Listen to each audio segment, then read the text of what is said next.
Hello, and welcome to Friday, which could be Monday, could be Saturday, could be Tuesday. I don't know. I don't know what day it is anymore. I'm just calling it like whatever day. That's the new 7-day a week plan, except Sunday I remember because that's the day I have off.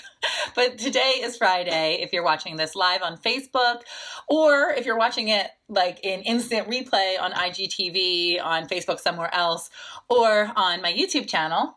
My name is Rebecca Barucki. My job, I totally forgot my intro. My job, well, I'm a mother of 5 and I'm a meditation guide, and I'm also the author of Books for Big Readers and Little Readers. I am, just as a reminder, giving away 3 of 4 of my books for free right now in the digital format. So you can follow the links in the video description to get my meditation book. You have 4 minutes to change your life. Simple 4-minute meditations for inspiration, transformation, and true bliss. And Managing the Mother Load, a guide to creating more ease, space, and grace in motherhood. It's a good one. And then, of course, my children's book, Zara's Big Messy Day That Turned Out Okay. We are just, how many days away now? 5 days away for the next big crowdfunding campaign for my publishing imprint, Wheat Penny Press, and my nonprofit, the Wheat Penny Press Little Readers Big Change Initiative. So that's going to be really, really exciting, and I'm going to be talking all about that. But you can get the digital bundle for the children's book and the digital PDF format for, like, ebook format for both of the other books, just by following the links in the video description, and no strings attached. No strings attached. I'm just giving it to you because I love you. I wasn't going to do a meditation today, because if you follow me on Instagram, you might have seen a post this morning where I was talking about, children, really don't tell you if they've had a bad day. They really don't tell you, well, like most of them typically won't tell you what's specifically wrong with them. They'll say things like, I wish someone would play with me, or they'll complain about something completely irrelevant, or like not at all about being lonely or sad or feeling disregarded or unseen. So, yesterday was a really bad day in my house, just in terms of stress level. It's been actually pretty good up until now. Being in isolation, we've all been inside since March 13th, actually the evening of March 12th, with the exception of my husband going out for a couple things. And yeah, it's been great. The kids have been extraordinarily cooperative and understanding, and just like not complaining, just being really, really, really good. But I think tensions just got high yesterday. I was kind of all touched out and really needed my space. And, Annie, my 5-year-old, wanted a lot of time. But anyway, today was going to be a day for just us, like a mom and Annie day. And I had coaching clients this morning, but it was like kind of a light session. And, I was going to skip the meditation, but she doesn't want to hang out with me right now. So I was like, I thought I'd come up here, and I'm not going to do a meditation. I actually want to talk to you, and I hope that this is interactive. Oh, by the way, I put up this sheet because I had to do a video yesterday because I wanted it to look nice, and it's so wrinkly. I even tried to iron it. I tried to be domestic, and I wrinkled it when I opened my closet. So it just ended up looking janky like everything else anyway. But anyway, I wanted to have a discussion with you. I talked, I think, yesterday about coping with COVID-19 and what I'm doing to relieve stress, and to just like little simple things that I can do to distract myself or to ease tension. And I wanted kind of a shift in conversation today to talk about what you're doing, and also something that I post to my private group, and there's the link in the video description for that too. In my private Facebook group, how your perspective on things has changed, on certain things, or how your values might have changed, or how your reaction to things, just how have your behaviors, your ideas, your reactions changed since all of this went down. Even if you're still working, or if you're in isolation, if you're alone or you're with your family.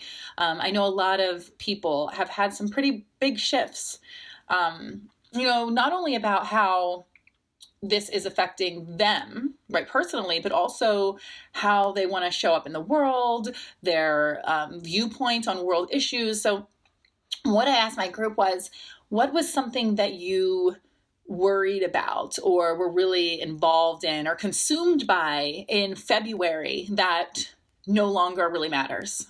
That really, like, you don't even think about it. It just doesn't matter. And what is something that in February you hadn't even given any thought to? It wasn't a part of your life, it wasn't a part of your consciousness, but now you think of quite often or you've taken action on. And that's what I want to not so much speak about today, but what I want to hear from you. So if you are saying hello, I want to know, what your situation is. Like, where are you? Where are you in the world? If you're alone, if you're with family, like, what's your situation in wherever you're staying? I'm here with my kids. It's been a little bit of a revolving door between households because I have an ex-husband and my 3 older children are from that marriage. So my 16-year-old is with him right now for a couple weeks. So he lives very close. And my oldest, my 22-year-old is with her boyfriend's family, who's just right down the street. But then I have my 20-year-old, his girlfriend, and my 2 little ones, my 9-year-old and my 5-year-old, which feels like nobody. When there's only 4 kids in the house, it feels so empty. And of course, my husband and the animals and all that. So that's my situation. I'm here in New Jersey.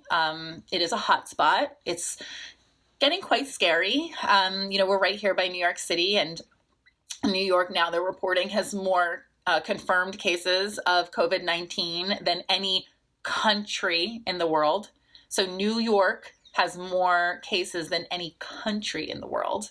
Hey, Nicole, you're in North Jersey. Okay, so I'm in Central Jersey. I'm actually, my town is the little claim to fame. My 2,100 population town is the geographical center, north, south, east, and west. So I'm like by great adventure. So you're in North Jersey. So you're feeling it. And it's really concentrated in North Jersey, and it's kind of like moving in. But anyway, so like how are you doing? How's your mental health? How's your physical health? Because that's tied together, right? Like tension, stress, all of that you hold in the body. But then also, how are your ideas changing? The way that you move and operate and show up, how's that changing? So you're in Selkirk, Manitoba, Canada. Hi, Cheryl. My 23-year-old son is in, what is Askay? Is that Saskatchewan? Is that a place? With his partner, and I really want nothing more than to have my 3 kids together with me. I know it's so interesting because people have been reaching out to me a lot and saying, how are you? Like, people think that having 5 kids is like a curse or it's just like this anomaly, like I'm some kind of freak of nature, like people just don't do it.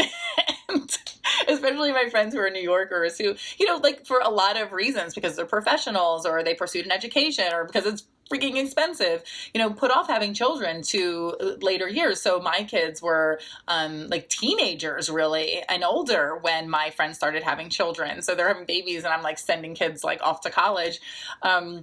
But yeah, so people have been checking in on me and they're like, are you okay? And I'm like, I'm actually, and this is really important. I know that things are scary and serious for a lot of people right now. And it is always important to acknowledge that and to also, for your own sanity and also to kind of just spread that light, talk about your joy as well. It's really important to talk about silver linings while also acknowledging and taking action on the things that are wrong. Systemically, locally, it's really, really important. But so I'm going to say, it's been really nice for me. It has been years because I have adult children. My son was living with his father for a while. Like, it's been years since I had all of my kids in one place. And it feels really like good for me as a mom. I feel, to have everyone I love right here and to know that they're all safe.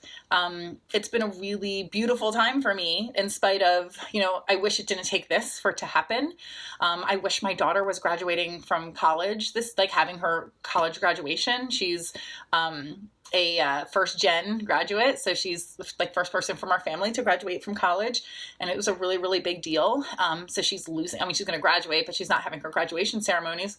So I wish that didn't happen, but I'm just so happy everyone's here. So Michelle Shader, my family of four is staying home. Good. I am a small business owner and I'm not sure my business will survive this. Got it. I own a gymnastics center in Michigan. Oof. We are a hotspot for COVID-19. Yeah.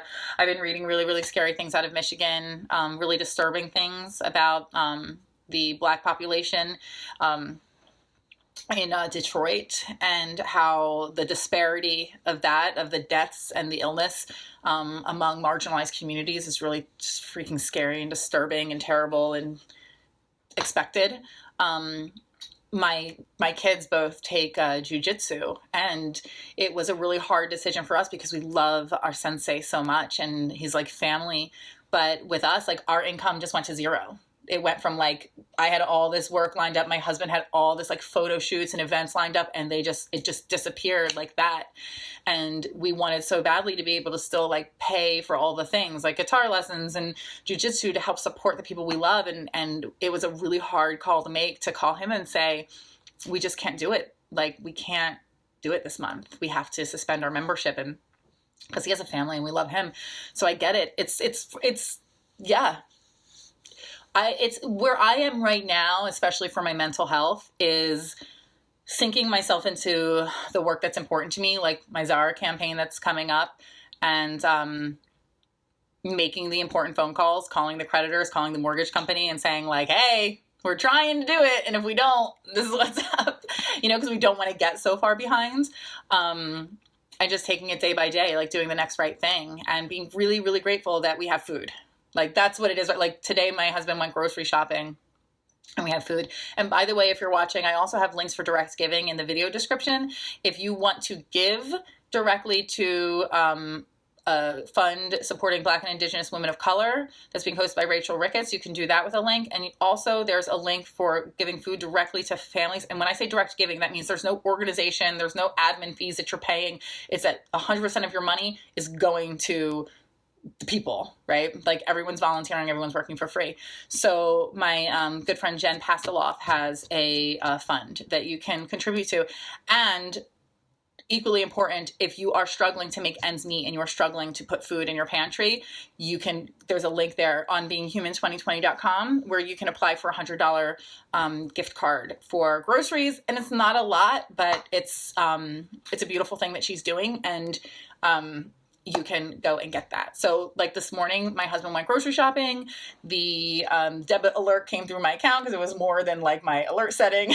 And I was like, it's so hard. But also I'm just so grateful and I feel so abundant. I never thought that I would feel so rich because I have toilet paper and toothpaste and orange juice in the fridge. And for the first time since I was on welfare as a kid, we got the, I told my husband, which I don't even think he knew that this existed, and my kids definitely didn't, because I grew up in and out of the system and on welfare, and as an adult, I was in the system with my 3 kids and collecting food benefits.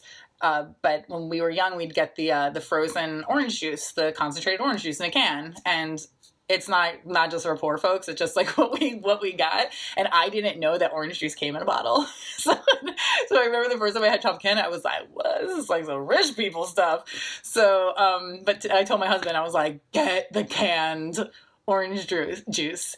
And it was funny because I thought that would make me feel a certain way, like feel, like sad or scared, but it was actually really comforting. It was a reminder that I've been through this and like I'm built for this. Like, I'm really built for this. I'm not afraid to I've been collecting cans in the woods since I was 7 years old. Like my dad, I wrote about it in my first book, You Have 4 Minutes to Change Your Life. I wrote about my dad taking us out on the train tracks. Me and my little sister, who was like 4, and we'd be like sunburned and like covered in ticks and collecting cans. And that's how we bought our toys. And that's how my parents paid their bills, sometimes supplemented their income. And my dad, we were working poor. So my family always worked.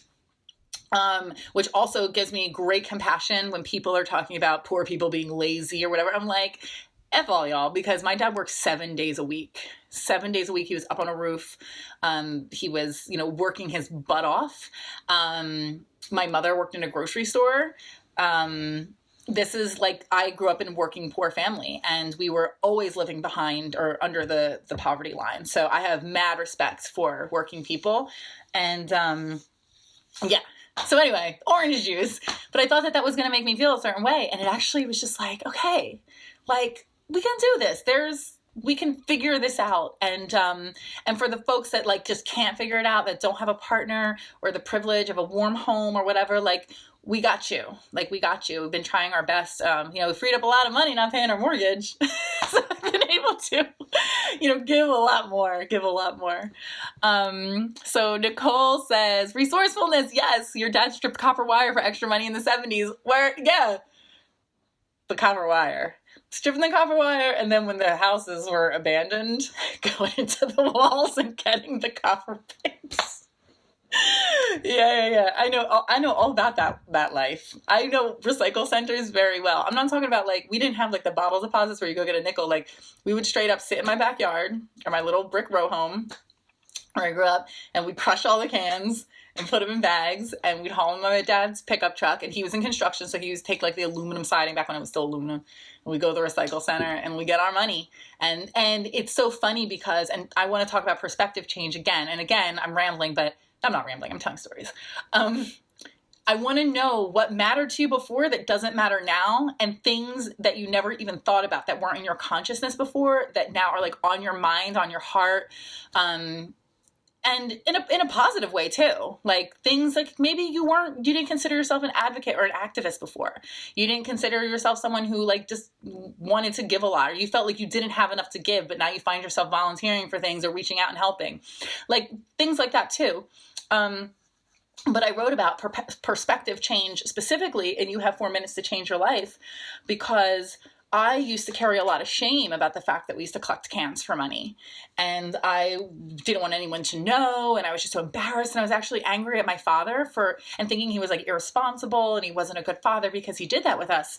And when I really thought, like, I actually went into meditation to do kind of like this healing meditation and brought myself back to the time, and how I really felt at the time.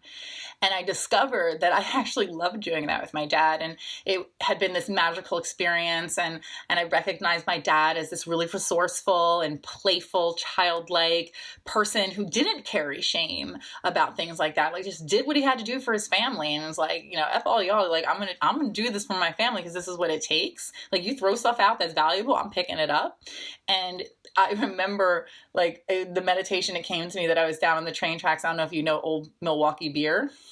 I used to think the cans were really pretty because they were like fancy. They were white cans with this red, like very ornate, like label. So Old Milwaukee Beer. And, they came in these tall cans, and so they were tall, so it was more aluminum. And I would see like where the teenagers hung out around fire pits, and they would leave the cans on the ground. I pictured, like, in my meditation, like, it looked like pirate's treasure. Like, it was shimmering because I was so excited. It's like jackpot. And I was thinking to myself, literally, I'm going to get so many My Little Ponies with this, because My Little Ponies are still the jam, but My Little Ponies was like my thing. Like, if I had this one peach My Little Pony with yellow hair. Oh my God, he was so beautiful.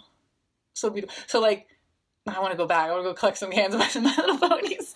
But it was stuff like that there was so much joy even in poverty, because what we had to do was, it just made us brave and resourceful, and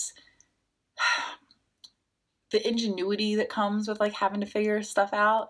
So again, like, I don't want tragedy to happen. I'm not saying like this is a blessing. I don't want like this world crisis to be happening because too many people are suffering. Like, no one needs to suffer for us to learn a lesson. But when there is an obstacle, when there are trials, it is also an opportunity for you to wake up to what's real, to what's true, to what's important, right? So, what does Cheryl say? Cheryl from, I think, Cheryl, you're in North Jersey? Yeah, okay. The disparity scares me. I worry for my Indigenous family because I know what healthcare is like in the North. For example, 7,000 plus people and only a nursing station. Nearest full hospital is 3.5 hours away. I'm really scared for Indigenous folks, especially those living on reservation right now. Because and a lot of, I mean, this isn't true of all reservations, of course, but there is a problem with access to medical care, to safety, like police, to clean water. So there's a lot of issues. So even like washing our hands is such a privilege because so many people don't have access to clean water. That's something to think about. So thank you for that reminder. Hey, Laura Bloom, one of the most resilient, she just joined us, resilient, positive people I know. So we're talking about, again, before I leave you, because this is getting long, but we're talking about, again, how this situation has changed your perspective on things. And in, so-called positive and so-called negative ways. But more specifically, what is something or some things that you were not even aware of at all, have never entered your consciousness, not something that's important to you, that you think a lot about now, and that maybe you've changed your behaviors, your reactions, your thought processes, your ideas about, right? It's so like one of the big national shifts that I hope that everyone is getting is how we used to talk about people with low income jobs and kind of like in disparaging ways, people that make minimum wage because they're ringing us up at the cash register or they're, running our Amazon deliveries to our house, and how important they are now. Like how we are looking at them as essential because we're afraid to go out and buy our toilet paper or we can't get it from our local store, like we can't bring ourselves up. We can't grow our own food. Like, so how that shift, that consciousness is shifting, that like these people are so critical, not just doctors and nurses, like, yay, but they're like, we look at them like heroes every day, but even the teachers who are heroes and just like underpaid and like how they're working. It's so funny. Like, some people are talking about teachers having like a vacation now, and like our teachers are working overtime. They're kicking ass, trying to like keep the kids happy, keeping a sense of normalcy. So just like props to all the teachers out there that had to like learn how to teach from a distance in one day, basically. Our schools closed on Friday, and our last day was Friday, and the first day of distance learning was Monday, and they just like got it together. So props to them too. But so there's that shift in consciousness. And then also something that you were really worried about, or something that you obsessed over, or something that you thought was just really important. And it could be anything. It could be like, I really worried about my appearance. I really worried about my weight. I really worried about, I don't know, like having the next cute pair of shoes, or like whatever. What was on your mind, on your heart, weighing you down, burdening you, that now it's like, I don't even care. I don't even care. Like, it's not at all important. One thing, well, there went my New Jersey accent, important.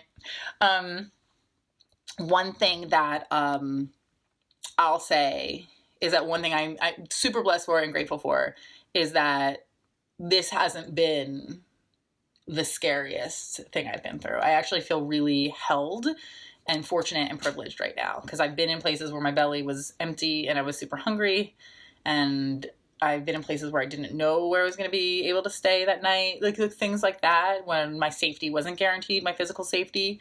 So I'm good right now. So I'm really good. And I just want to make sure you all are good too, physically, mentally, emotionally. Again, there's links in the video description for direct giving. And then also, if you have any kind of food insecurity right now, you have any trouble filling your pantries, head to that link in the video description on beinghuman2020.com, and that's going to be a resource for you. The shift in consciousness is amazing around our essential people, right? Like, I always have mad respect for the working man and woman, but, that's not universally true. Carol said, in February, my hubby and I were singing in a choir 3 days a week. Oh, that's so nice. We now realize how much we miss sharing our voices with our audiences and interacting with others while quarantined inside. Yeah. I have a book coaching client who just talked to someone in person.